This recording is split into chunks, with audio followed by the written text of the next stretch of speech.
Hello everyone, मेरा नाम यश जैन है और मेरी इस साल एसएससी सीजीएल एग्ज़ाम में ऑल इंडिया रैंक 224 आई है। इस वीडियो में मैं अपनी वोकैब की स्ट्रेटजी बताना चाहूँगा, जो टेक्निक्स मैंने फॉलो की थी अपनी वोकैब इम्प्रूव करने के लिए एसएससी में। और मैं अपने नोट्स के कुछ फ़ोटोज़ भी शेयर करूँगा, उनसे मैं एक्सप्लेन कर दूँगा कि अगर आप लोग भी चाहें तो उन टेक्निक्स को कैसे यूज़ कर सकते हैं अपने वोकैब के नोट्स बनाने में या इम्प्रूव करने में। तो देखते हैं।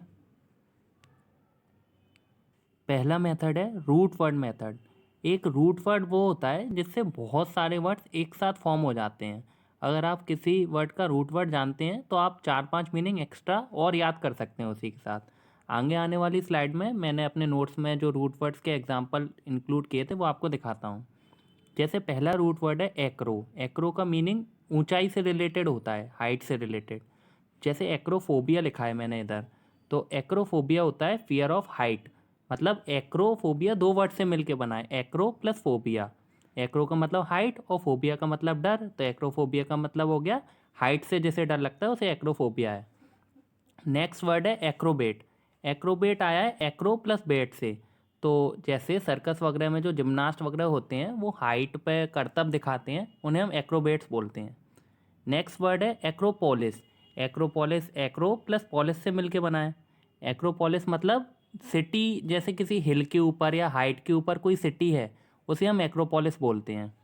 इसके बाद है एक्रोनिम। एक्रोनिम बताएं एक्रो प्लस निम से।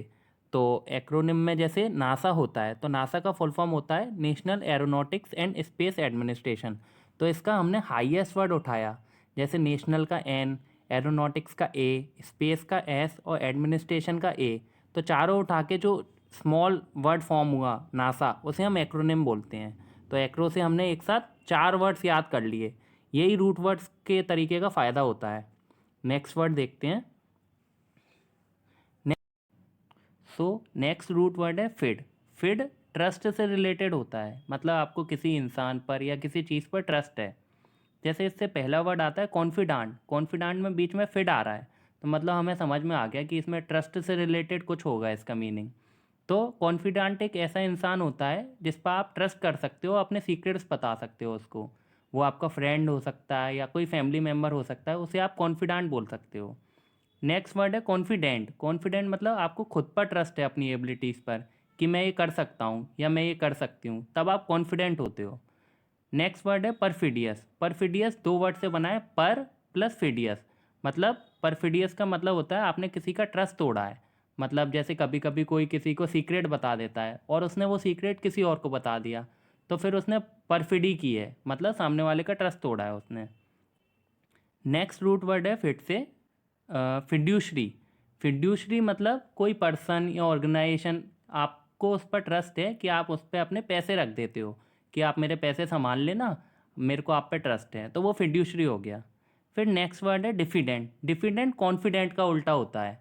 डिफिडेंट मतलब आपको अपनी एबिलिटीज़ पर ट्रस्ट नहीं है। जैसे कभी कभी टीचर्स क्लास में क्वेश्चन पूछते हैं और हमें उसका आंसर नहीं पता होता, तो हम बहुत धीरे से उसका आंसर बताते हैं, तो वो डिफिडेंट हो गया।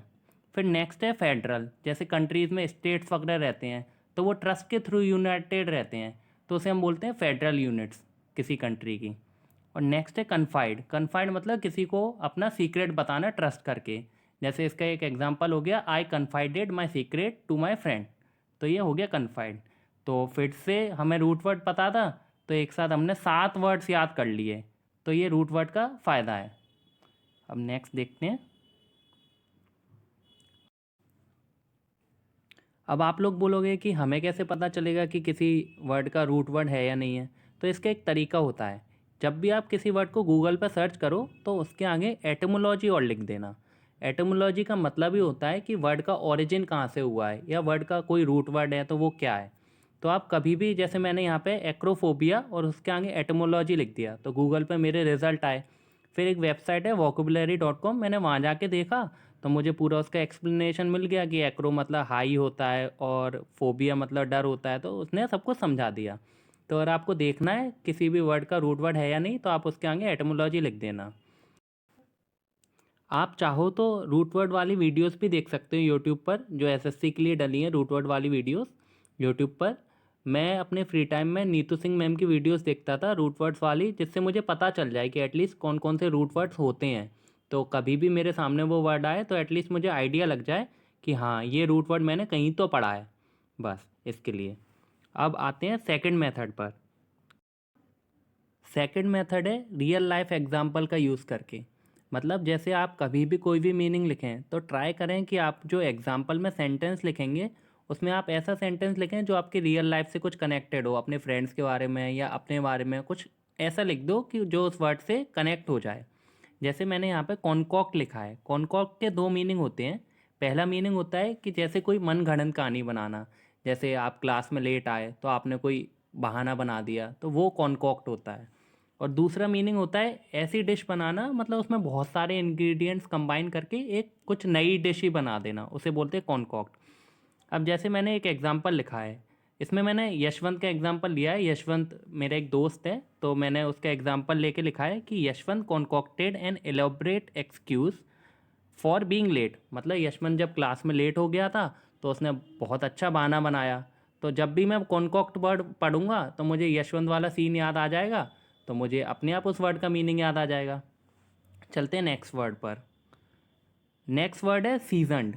सीजनड मतलब कोई भी एक्सपीरियंस्ड या किसी फील्ड में कोई वेटरन होता है, बहुत एक्सपीरियंस होता है किसी को, उसको बोलते हैं सीजनड। और इसमें मैंने एग्जांपल सेंटेंस लिखा है, Pavan Rao sir is a seasoned faculty of SSC. मतलब पवन राव सर एसएससी की फील्ड में बहुत सीनियर फैकल्टी हैं, बहुत एक्सपीरियंस है उनको, तो मैंने उनसे रिलेटेड अब एग्जांपल डाल लिया अपने नोट्स में। अब नेक्स्ट वर्ड पर आते हैं। नेक्स्ट वर्ड है पल्पेबल। पल्पेबल मतलब एक ऐसी फीलिंग या कुछ हैप्पीनेस वगैरह जिसको अपन वैसे तो टच नहीं कर सकते, पर वो इतनी इंटेंस है कि अपन को लग रहा है कि हाँ भाई ये टचेबल चीज़ है, इसको महसूस भी कर सकते हैं और टच भी कर सकते हैं। जैसे मैंने इसमें एग्जांपल लिखा है अपने दूसरे फ्रेंड का, सूर्या का। सूर्या का जब आईआईटी में एडमिशन हुआ था तो वो बहुत खुश था, तो खुशी उसके चेहरे पे ही दिख रही थी। तो मैंने उसका एग्जांपल लेके लिखा है कि Surya's joy was palpable when he got into IIT. तो मैंने उससे रिलेटेड लिखा है, although my joy was also palpable जब मेरा एसएससी में सिलेक्शन हुआ था। अब हम अपने तीसरे मेथड पर चलते हैं, जिसको मैंने नाम दिया है पिक्चर मेथड का। यहाँ पे मैंने ट्राइवेट का एग्जांपल लिया है। ट्राइवेट होता है ये स्टैंड टाइप का, ये जो मैंने फ़ोटो लगाया है ये स्टैंड होता है जो हम अपनी लकड़ी की टेबल वगैरह पे रख देते हैं गर्म खाने के बर्तनों को रखने के लिए, जिससे उसका सरफेस बचा रहे गर्म चीज़ से, तो इसको हम ट्राइवेट बोलते हैं। ऑल्दो मैंने बहुत गंदी ड्राइंग बनाई है, पर मेरे नोट्स हैं तो मेरे को जिस ड्राइंग से याद आ जाए बस मेरे को एग्ज़ाम में टिक करना है अपना, बस। यहाँ से मैंने एक रूट वर्ड भी लिख लिया है ट्राई से, ट्रायम्विरेट। ट्राई मतलब तीन होते हैं, तो ट्रायम्विरेट होता है group of three important people, तो उसे हम ट्रायम्विरेट बोलते हैं। नेक्स्ट पे आते हैं। यहाँ पे मैंने पंग का एग्जाम्पल लिया है। पंग मतलब ये जो घोड़े के थ्रू जो गाड़ी खींचते हैं उसे हम पंग बोलते हैं। ऑल्दो मेरी ड्राइंग बहुत गंदी है, पर जब भी मैं एग्ज़ाम में पंग वर्ड आता था तो मेरे को क्लिक हो जाता था कि ऐसा मैंने कुछ डायग्राम बनाया था अपने नोट्स में, तो मुझे याद आ जाता था इससे। क्योंकि वैसे आप लोगों को लगता होगा कि कोई नोट्स देखेगा तो क्या बोलेगा, पर सिलेक्शन आपको लेना है, आप कुछ भी बनाओ अपने नोट्स में, बस एग्ज़ाम में सही टिक होना चाहिए आंसर, बस उससे है। बट जैसा कि हम लोग को पता है कि हर चमकती हुई चीज़ सोना नहीं होती, तो इन मेथड्स के भी कुछ लिमिटेशंस होते हैं। देखने में तो पहली बार में लगेगा हमें कि हर वर्ड रूट वर्ड से कर लें, हर वर्ड का फ़ोटो बना दें, पर कुछ लिमिटेशंस होते हैं इन वर्ड्स के। जैसे जो रूट वर्ड्स वाले वर्ड होते हैं वो सिर्फ 20% केसेस में ही अप्लाई होते हैं। ऑल्दो आप उनके थ्रू बहुत सारे वर्ड्स याद कर सकते हैं, लेकिन काफ़ी केसेस में वो अप्लाई नहीं होते, और आप हर वर्ड का रियल लाइफ एग्जाम्पल भी नहीं बना पाओगे। ऐसा भी नहीं है हर वर्ड का आप फ़ोटो बना पाओगे अपने नोट्स में, क्योंकि वो बहुत टाइम टेकिंग है। तो फिर आपको उस केस में ट्रेडिशनल अप्रोच से ही जाना पड़ेगा कि मीनिंग लिखो, सिंपल सा उसका एग्जाम्पल सेंटेंस लिखो, और 3-4 बार रिवीजन कर लो एग्ज़ाम से पहले, तो वो अपने आप क्लिक हो जाएगा एग्ज़ाम में। जैसे इस पेज में मैंने 3 वर्ड्स लिखे हैं और तीनों मैंने ट्रेडिशनल मेथड से ही किया है कि मीनिंग लिखा है और उसका एग्जाम्पल सेंटेंस लिखा है। पर मैंने कोशिश की है जो एग्जाम्पल सेंटेंस हो वो मैं ईजी से ईजी लिखूं, जिससे मुझे याद करने में कोई प्रॉब्लम ना हो। जैसे पहला वर्ड है पैलेशियल। पैलेशियल पैलेस जैसा कुछ वर्ड लग रहा है, तो पैलेशियल का मतलब ही होता है लग्जूरियस। आलीशान पैलेस जैसा, तो मैंने इसका एग्जाम्पल सेंटेंस लिखा है व्हाट अ पैलेशियल होम, मतलब कितना आलीशान घर है। दूसरा मैंने ईडियम लिखा है on tenterhooks. On tenterhooks का मतलब होता है जैसे एग्ज़ाम वगैरह से पहले हम लोग बहुत वरीड होते हैं, रिज़ल्ट आने से पहले वरीड होते हैं कि क्या होगा, रिज़ल्ट में क्या होगा, तो उसे हम बोलते हैं ऑन टेंटर हुक्स। इसका मैंने एग्जाम्पल सेंटेंस लिखा है कि candidates have been on tenterhooks all week waiting for their result, मतलब पूरे वीक से वो बहुत परेशान है कि रिजल्ट में क्या होगा। तीसरा ईडियम मैंने लिखा है keep abreast of something. Keep abreast of something का मतलब होता है कि किसी चीज़ के बारे में आपको डेली की खबर है कि उसके बारे में क्या हो रहा है, आप अपडेटेड हैं उसके बारे में। तो मैंने इसका एग्जाम्पल लिखा है I like to keep abreast of current affairs, मतलब मैं करेंट अफेयर्स में क्या क्या हो रहा है उससे मैं अपडेटेड रहता हूँ। तो ऐसे मैंने ट्रेडिशनल अप्रोच फॉलो किया है इसमें। अब आप लोग बोलोगे कि हमें कैसे पता चलेगा कि एग्जाम्पल सेंटेंस ईजी कहाँ से लेना है, तो मैंने 2 वेबसाइट्स मेंशन की हैं। जब भी मैं कोई गूगल पे मीनिंग देखता था तो ज़्यादातर एग्जाम्पल सेंटेंस इन्हीं 2 वेबसाइट से लेता था। पहली वेबसाइट है dictionary.cambridge.org। जैसे मैंने यहाँ पे पैलेशियल का आपको एग्जाम्पल से बताया था, जो उसका मैंने dictionary.cambridge.org पे देखा, तो काफ़ी अच्छे एग्जाम्पल सेंटेंस मिल जाते हैं इस पर। और दूसरी वेबसाइट है vocabulary.com। vocabulary.com पे बहुत अच्छा एक्सप्लेनेशन दिया रहता है वर्ड का।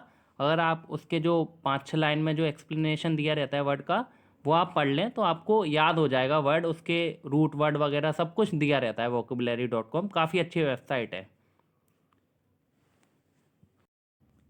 अब आते हैं रिवीजन वाले पार्ट पर कि नोट्स भी बना लिए, वो कैब भी याद कर ली, पर उस टाइम तो याद हो जाता है पर बाद में एग्ज़ाम में याद नहीं आता। तो कैसे पता चले कि हम कौन सा वर्ड भूल रहे हैं और कौन सा नहीं?